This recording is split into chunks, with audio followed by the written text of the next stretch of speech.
IPhone 12 வந்து use பண்ணிட்டு இருக்கேன் ப்ரோ. வெளி ஷோரூம்ல இதை வந்து எக்ஸ்சேஞ்ச் பண்ண சொன்னா எடுத்துக்கவே மாட்டாங்க. நம்ம ஷாப்ல ஏதாவது எக்ஸ்சேஞ்ச் ஆஃபர் ஏதாவது இருக்கா? இருக்கு ப்ரோ.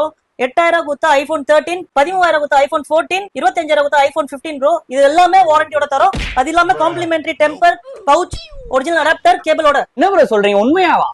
அட ஆமாங்க guys, மயிலாப்பூர்ல இருக்க விகாஷ் என்டர்பிரைசஸ்ன்ற ஒரு ஷாப்புக்கு தான் guys போயிருந்தேன். என்னோட ஐபோன் 12 கொடுத்து ஐபோன் 13 எக்ஸ்சேஞ்ச் பண்ணலாம்னு போனா நான் வச்சிருக்க பட்ஜெட்க்கு ஐபோன் 15 எக்ஸ்சேஞ்ச் பண்ணலாம் போல. ஏன்னா அவ்வளவு கம்மி பிரைஸ்ல சொன்னாங்க. ஐபோன் மட்டும் இல்ல guys, நீங்க யூஸ் பண்ற பழைய மொபைல்ஸ் அது என்ன பிராண்ட்ல இருந்தாலுமே இவங்க எக்ஸ்சேஞ்ச் ஆஃபர் பண்ணி தராங்க. அதுவும் நீங்க எக்ஸ்பெக்ட் பண்ற பிரைஸ்லயே. உங்க மொபைல் போன்ஸ் எக்ஸ்சேஞ்ச் பண்ணணும்னாலும் இல்ல சேல் பண்ணணும்னாலும் இல்ல எனக்கு ஒரு பட்ஜெட்ல செகண்ட் ஹேண்ட் மொபைல்ஸ் வாங்கணும்னாலும் இது ஒரு பெர்ஃபெக்ட்டான ஷாப் guys. அது மட்டும் இல்லாம இந்த ஷாப்ல நீங்க என்ன மொபைல் பர்ச்சேஸ் பண்ணாலுமே அதுக்கு வாரண்டியுமே கொடுத்துட்டு வராங்க. இந்த வீடியோ பார்த்துட்டு இருக்கவங்க யாராச்சும் ஷாப்க்கு வர முடியாதுன்னு நினைச்சீங்கன்னா www.secondcard.in ல போயிட்டு அவங்க ஷாப்ல வச்சிருக்க எல்லா மொபைல்ஸோட பிரைஸையும் ஆன்லைன்ல நீங்க செக் பண்ணிக்கலாம். பட்ஜெட்ல குவாலிட்டியான மொபைல்ஸ் நீங்க வாங்கணும்னு நினைச்சீங்கன்னா கண்டிப்பா இந்த ஷாப்பை நீங்க விசிட் பண்ணி பாருங்க.